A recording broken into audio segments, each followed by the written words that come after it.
Patancheru MLA Gudem Mahipal Reddy పరిస్థితి చూస్తే రెంటికి చెడ్డ రేవడిలాగా మనకు అర్థమవుతుంది. సాధారణంగా చెప్తుంటాం రెంటికి చెడ్డ రేవడి అని. అంటే ఆయన ఎటు కాకుండా పోయినట్లుగా మనకు అర్థమవుతుంది. ఎందుకంటే కాంగ్రెస్లో చేరిన వాళ్ళు ఎవరినైనా సరే, తమ పార్టీ నుంచి బయటకు వెళ్ళిన వాళ్ళని ఎవరినైనా సరే తాము మళ్ళీ తీసుకునేది లేదని కేటీఆర్, కేసీఆర్ ఇట్లాంటి వాళ్ళంతా ప్రకటనలు చేశారు గతంలో. సరే, ఆ ప్రకటనల మీద రాజకీయంగా నిలబడతారా లేదనేది వేరే విషయం. ఒక్కో సందర్భంలో ఒక రకమైన కామెంట్ చేస్తారు వాళ్ళు.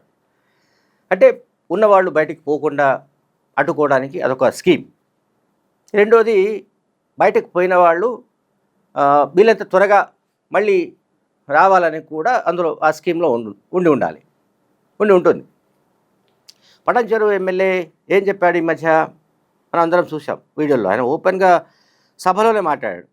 కాంగ్రెస్లో చేరి నేను పెద్ద తప్పు చేశా అని చెప్పాడు. అంటే కాంగ్రెస్ చేరినట్టు ఒప్పుకున్నాడు. ఒకవైపేమో అసెంబ్లీ స్పీకర్ దగ్గర 10 మంది ఫిరాయింపు ఎమ్మెల్యేలకు సంబంధించిన ఫిర్యాదులు ఉన్నాయి. ఆ ఫిర్యాదులకు సంబంధించిన తీర్పు ఇచ్చినప్పుడు కడియం సేరి, దానం నాగేందర్ మినహా మిగతా 8 మంది విషయంలో చాలా స్పష్టంగా తీర్పు స్పీకర్ గడ్డం ప్రసాద్ ఇచ్చాడు. ఆ తీర్పులో ఉన్నదంటే వీళ్ళంతా కూడా బీఆర్ఎస్లో ఉన్నారు, బీఆర్ఎస్ నుంచి కాంగ్రెస్లో చేరినట్టుగా ఆధారాలు లేవని స్పీకర్ స్పష్టం చేశారు. ఆ తీర్పులో ఇచ్చాడు. ఆ తీర్పు చెప్పాడు ఆయన. అయితే ఆ తర్వాత ఈ పటాన్చెరు ఎమ్మెల్యే గూడెం మహిపాల్ రెడ్డి, ఆయనది బహుశా ఓరక్షణ అనుకోవాలి.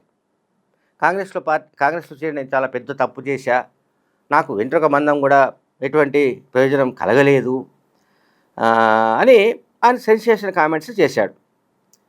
కాంగ్రెస్ పార్టీ అధికారంలోకి వచ్చిన ప్రారంభంలో మొదట్లో నియోజకవర్గ అభివృద్ధి కోసం, నియోజకవర్గ ప్రయోజనాల కోసం కాంగ్రెస్లో చేరాల్సి వచ్చిందని ఆయన సమర్థించుకునే ప్రయత్నం చేశాడు. అంటే ఇక్కడ ఏం చెప్తున్నాడు? కాంగ్రెస్ చేరానని ఒప్పుకుంటున్నాడు. కాంగ్రెస్లో చేరడం వల్ల ఎటువంటి ప్రయోజనం కలగలేదని చెప్తున్నాడు. ఆ ప్రయోజనం ఏంటో మనకు తెలియదు. అండ్ ఇంకోటి ఏం చెప్తున్నాడు? నేను కాంగ్రెస్ చేరడానికి కారణం ఏంటంటే కాంగ్రెస్లో చేరితే కాన్స్టిట్యున్సీ అభివృద్ధి అవుతుంది అండ్ కాన్స్టిట్యున్సీ ప్రజల ప్రయోజనాల కోసమే చేరానని ఆయన ఇంకొక సమర్థింపు. సో ఇక్కడ మనం అర్థం చేసుకోవాల్సి ఏంటంటే, ఎవరైనా సరే పార్టీ మారడం అనే విషయంలో పార్టీ ఫిరాయింపులు అనేవే చట్టవిరుద్ధం. ఒక పార్టీ గుర్తుపైన గెలిచి ఇంకొక పార్టీలోకి పోవడం అనేది అది దానిపై చట్టం కూడా ఉంది. యాంటీ డిఫెక్షన్ లాంటి అదే పార్టీ ఫిరాయింపు నిరోధక చట్టం వచ్చిందే ఈ పార్టీ ఫిరాయింపులు జరగకుండా చూడడానికి. కానీ తెలంగాణ రాజకీయాల్లో అసలు ఈ పార్టీ ఫిరాయింపులను పెద్ద ఎత్తున ప్రోత్సహించి అసలు మరొక రాజకీయ పార్టీ ఈ తెలంగాణ పాలిటిక్స్లో ఉండకూడదనే కాన్సెప్ట్తో కేసీఆర్ ప్రారంభించిన ఒక యజ్ఞం అది. మనం యజ్ఞం అంటామో, ఉద్యమం అంటామో, ఏదైనా కావచ్చు. ఫిరాయింపు ఉద్యమం నడిపాడు ఆయన. కాంగ్రెసు, బీజేపీ, లేకపోతే సిపిఐ, లేకపోతే తెలుగుదేశం వగైరా అన్ని పార్టీలను కలిపేసుకోవాలంటే తెలంగాణ రాష్ట్రాన్ని సాధించిన పార్టీ ఒక్కటే, టీఆర్ఎస్ ఒక్కటే. కాబట్టి ఈ టీఆర్ఎస్ మినహా మరొక రాజకీయ పార్టీకి ఇక్కడ ఏం పని అనేది కేసీఆర్ భావన. ఇది ప్రజాస్వామ్య దేశమనో, దీనికి ఒక రాజ్యాంగం ఉందనో, రాజకీయ పార్టీలు ఎన్నైనా మనగలగడానికి రాజ్యాంగం హక్కు కల్పించిందనో, కొత్త పార్టీలు పుట్టుకురావచ్చనో, అండ్ ఏ పార్టీనైనా కూడా దాన్ని పూర్తిగా నిర్మూలించలేమనో కేసీఆర్ లాంటి పండితునికి ఎందుకు అర్థం కాలేదో, ఆయనకు మరి అటువంటి అవగాహన ఎందుకు లేకుండా పోయిందో మనకెవరికి తెలియదు. ఆయన టీఆర్ఎస్ మినహా మరొక పార్టీ ఇక్కడ ఉండడానికి వీల్లేదనే కాన్సెప్ట్లో, తెలుగుదేశం పార్టీ విషయంలో అది ఆంధ్ర పార్టీ అని తెలంగాణ సమాజం కూడా అనుకుంటోంది కనుక, కేసీఆర్ కూడా ఆ మాట చెబితే నమ్మేవాళ్ళు ఉన్నారు కనుక టీడీపీ విషయంలో మాట మాట్లాడవచ్చు. కానీ కాంగ్రెస్ పార్టీ జాతీయ పార్టీ, టీడీపీలాగా ప్రాంతీయ పార్టీ కాదు. కాంగ్రెస్ పార్టీని ఎవరు ఎన్ని విధాలుగా నిర్మూలించాలనుకున్నా, ఎన్ని విధాలుగా దాన్ని అంతమొందించాలనుకున్నా దాని తల్లి వేర్లు బలంగా ఉన్నాయి. తెలంగాణలోనే కాదు, ఏ రాష్ట్రంలో అయినా సరే దానికి మినిమం ఓటు బ్యాంక్ ఉంటుంది. అది 10%, 20%, 30% పక్కన పెట్టండి. కాన్స్టిట్యున్సీని బట్టి, ఆ కాన్స్టిట్యున్సీలో ఉన్న భౌగోళిక రాజకీయ పరిస్థితులను బట్టి, అక్కడ ఉన్న కాంగ్రెస్ పార్టీ క్యాడరు లేకపోతే నాయకుల నాయకత్వాన్ని బట్టి ఆ పార్టీకి ప్రతి చోట ఎంతో కొంత మినిమం అకౌంట్ ఉంటుంది, మినిమం ఓటు బ్యాంక్ ఉంటుంది. ఇవన్నీ తెలిసిన వ్యక్తి కూడా కేసీఆర్ పెద్ద ఎత్తున ఫిరాయింపులు ప్రోత్సహించాడు.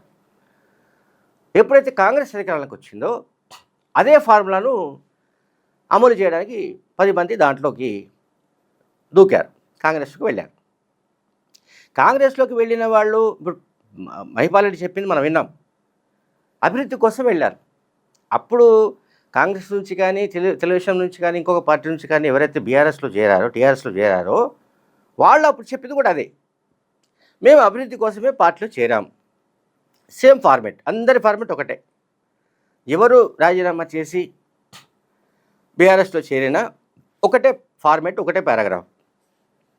మేము ముఖ్యమంత్రి కేసీఆర్ సంక్షేమ అభివృద్ధి కార్యక్రమాలు చూసి మేము తబ్బిబ్బైపోయి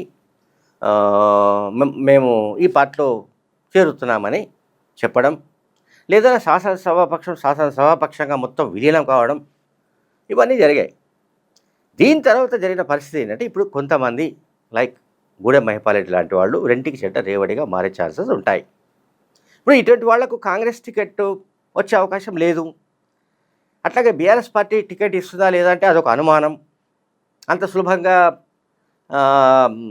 ఒకవేళ తమ స్టేట్మెంట్ కనుక వాళ్ళు ఉపసంహరించుకుంటే, వెనక్కి తీసుకుంటే, ఇటువంటి వాళ్లకు టికెట్ ఇచ్చారనుకోండి, తెలంగాణ సమాజం నుంచి ప్రశ్నలు వచ్చే అవకాశం ఉంది, బీఆర్ఎస్ పార్టీ నుంచి ప్రశ్నలు వచ్చే అవకాశం ఉంది.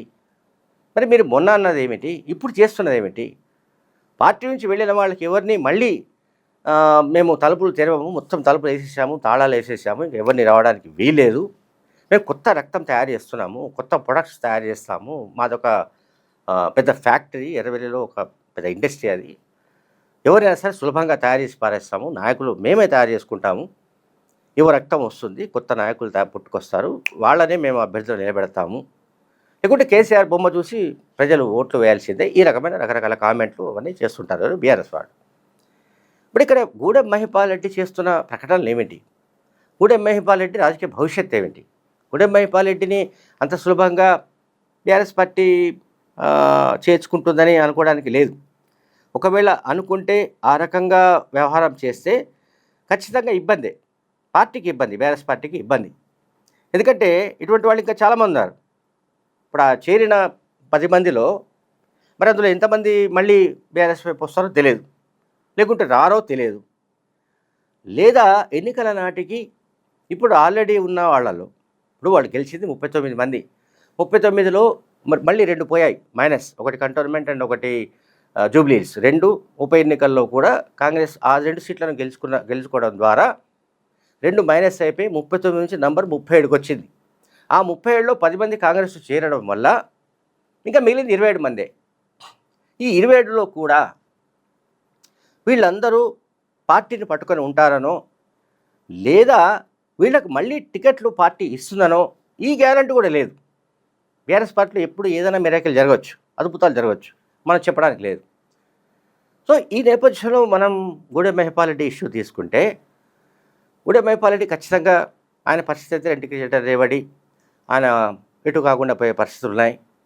అలాగే పార్టీలు మారే విషయంలో మారేటప్పుడు ఫిరాయించేటప్పుడు ఖచ్చితంగా ఇప్పుడు కాంగ్రెస్లో చేరినప్పుడు బాగానే ఉంది, కాంగ్రెస్ నుంచి ఏదో ప్రయోజనాలు ఏవో ఆశించాడు, అదేమిటని మనం చెప్పడానికి లేదు. అందులో చాలా సెన్సార్ విషయాలు ఉండొచ్చు, అంటే మనం చెప్పకూడని విషయాలు లేకుంటే మనకు తెలియని విషయాలు ఏవో ఉండాలి అందువల్ల అది చెప్పట్లేదు.